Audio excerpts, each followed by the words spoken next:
The tree's history is so important to the folks that have live around here and pass by and come to visit. It's a renowned tree, and the storyline is a fascinating one. And here was this one redwood tree growing there. The tree is a definite lure. The resilience that the tree has demonstrated is something that's very remarkable. What I'm most pleased to see is that the Walter Hayes 4th and 5th graders come here every year. And when all the kids learn history in 4th and 5th grade, California mission system, just the whole gold rush era, with that whole time in play, this tree comes up and they want to learn about it. And so when the kids come and see the tree, where yes, we read about, Father Sarah camped here in disguise. When they were coming down, came out onto the Santa Clara Valley, looked out, and in the distance, they saw this one spire. The Palo Alto was the largest tree in the vicinity. Standing out above all the oak trees and other things, and that's where they sort of head for. And so when the kids come, they can actually touch history right here, 1,000 years old.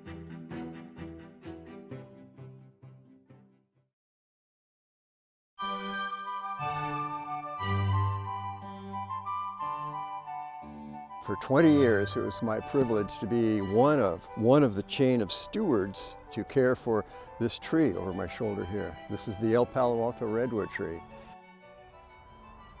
Over 1,000 years, this tree has had a lot to deal with. And some of the things that I'm aware of that this tree has had to deal with health-wise. Well, you see behind me the train trestle. When the railroad was being built in the 1850s, 60s, down from San Francisco to San Jose, once they came around a certain point in San Francisco and looked off in the distance, they could see the tree. And for an engineer, it's very easy to say to your crew, build it toward that tree. It was a landmark that they could keep everyone focused on the route that it had to go up to that point. When the railroad was originally put in, it was a coal-burning, smoke-laden train. The tree was being smothered with wood smoke and coal smoke from the trains that passed that were maybe 10 or 15 feet away from the tree. And so for 50 years, half a century, this tree was being cooked. Even worse, below ground, the roots to this El Palo Alto redwood were tapped into the water table. Well, since the valley was inhabited 1850 after the gold rush, San Jose and this whole region was populated by farms and orchards.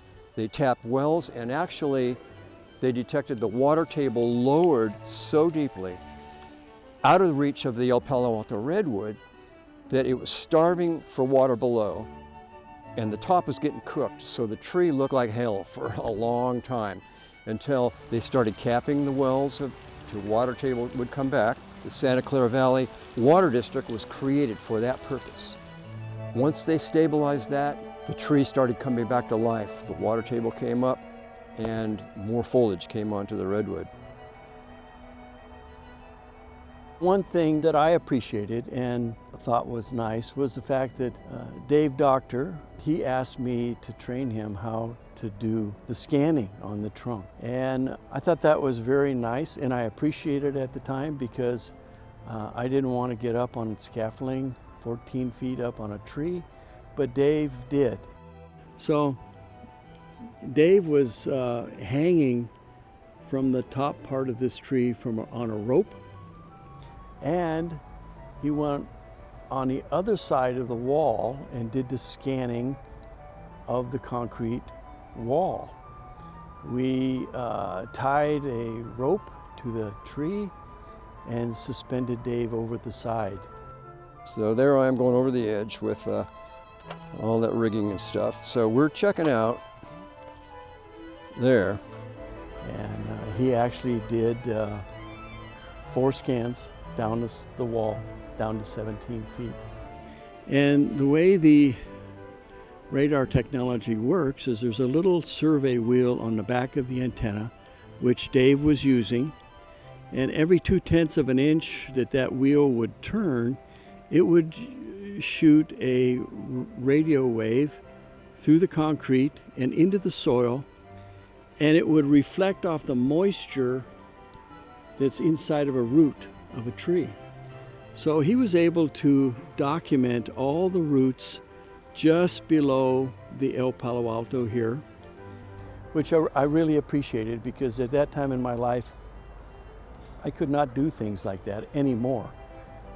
But I had someone that was so interested and excited about the El Palo Alto redwood that he was willing to risk his life for the tree.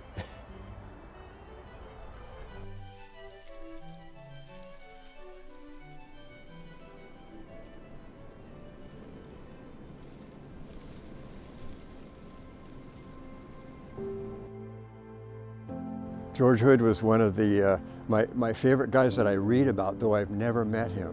But George was an arborist with the Parks Department from the 1950s through the 60s, and when he was taking care of this tree, he saw the tree, the foliage was really sickly looking, and wanted to help improve the health of it.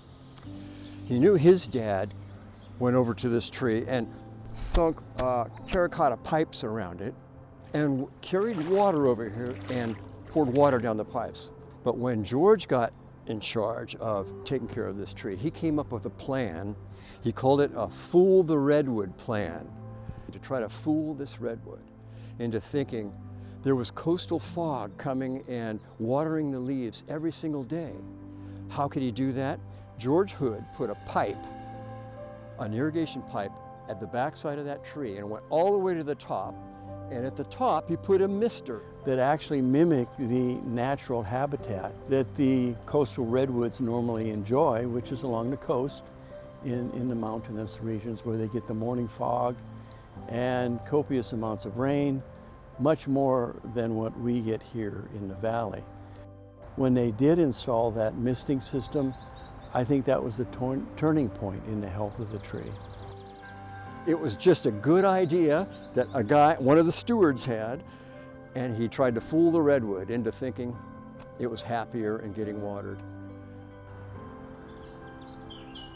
Another conservation effort that happened that I think saved the tree's life personally, where in the 1990s, Actera, the native plant group, came up with an idea to put native plants all around the area here. Irrigation came in, and just the surface water irrigation here created an environment of the soil where the tree responded immediately. That tree put out a whole new root plate right on, about 2 feet underground. There's a whole new root plate of biomass growing and living off all of this added water of the surface. Major effect from that. There's more suckers and sprouts happening on that tree since the 1990s than years before it. Plus, the El Palo Alto redwood used to be exactly 110 feet high, where the dead top was cut off. It had to be topped because the top part of the tree broke off, so that area had to be cleaned with a nice straight cut. Since this irrigation system has stimulated a new root plate growing under here for vigor, this tree now put out a side shoot, and it's getting taller. I believe, if I'm not mistaken, it's about 121 feet in height today, which is a lot better than what it was prior. So the tree is actually getting taller. There's more green biomass to that tree now, and the roots are healthier. That's a good thing.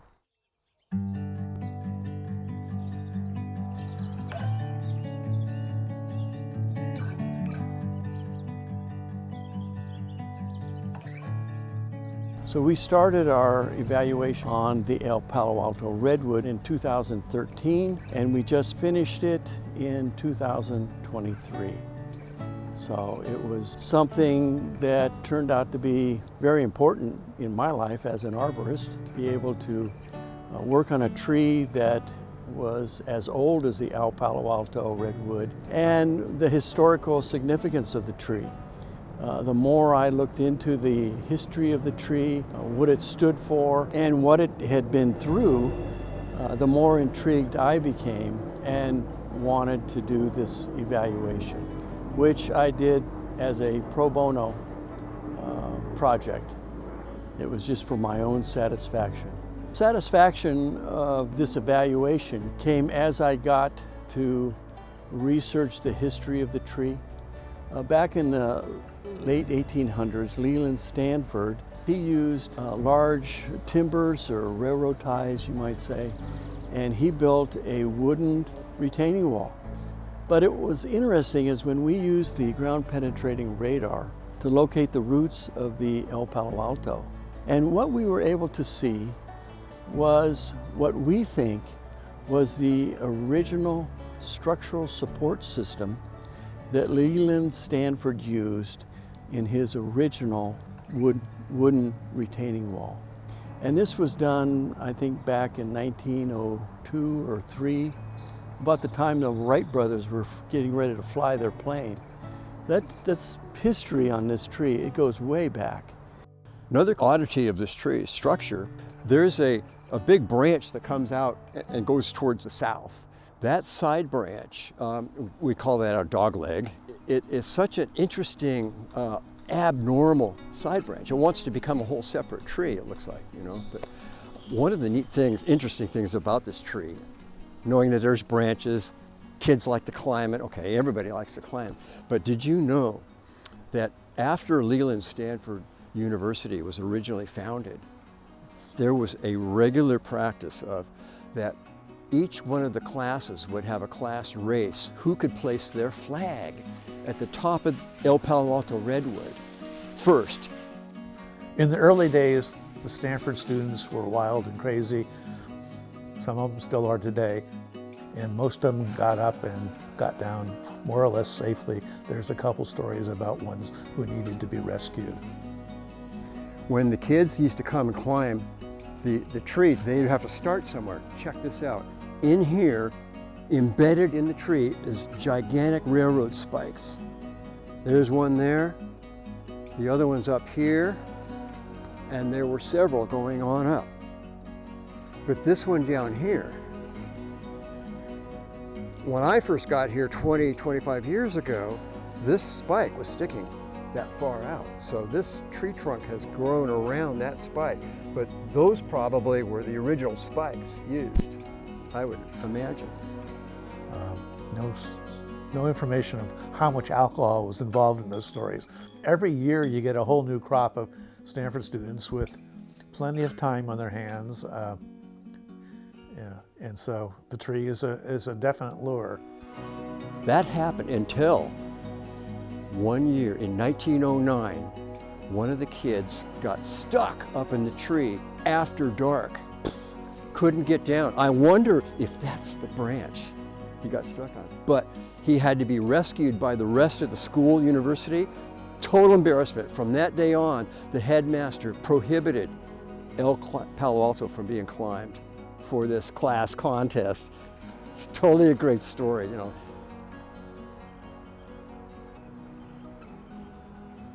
Here's an interesting part of the story. The city has a plaque that was from 1985. In it, it's a certificate from NASA that verifies the fact that there were seeds from the Palo Alto redwood that went up in the Challenger spacecraft into outer space and came back. These seeds are actually packed in plastic behind the frame.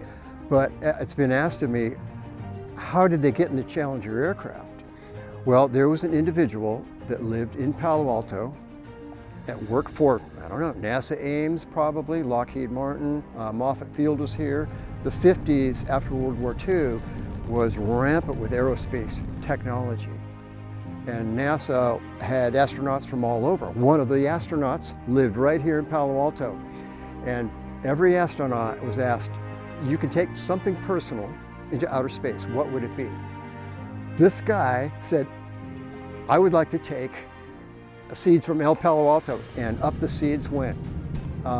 It's neat because the plaque and the frame signed by the payload specialist authorized these seeds to actually be able to go up into outer space.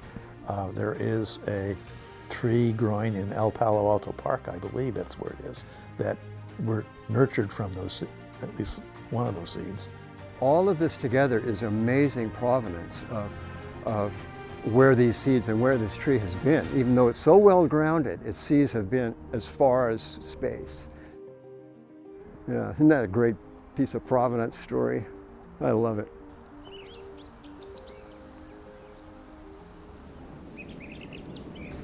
I think the tree represents resilience, and I think it represents the point that you never want to give up.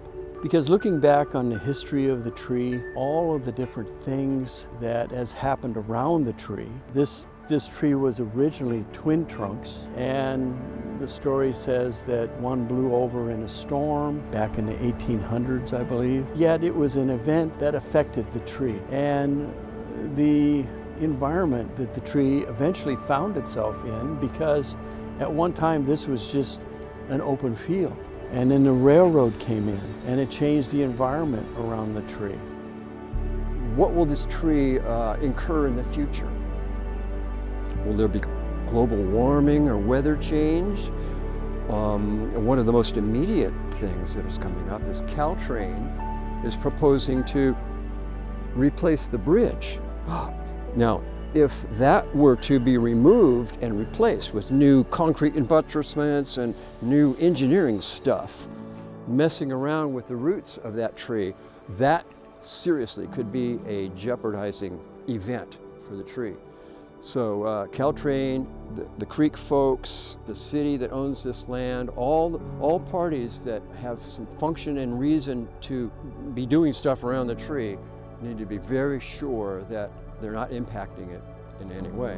The tree today, almost 1,100 years old, it's not the prettiest tree, but I think the beauty of it is the history, the resilience, and the fact that the tree never gave up, in spite of the mountain-like obstacles that it must have had to deal with. And that can be a lesson for you and I today. Caution in the future, learn lessons from the past, huh?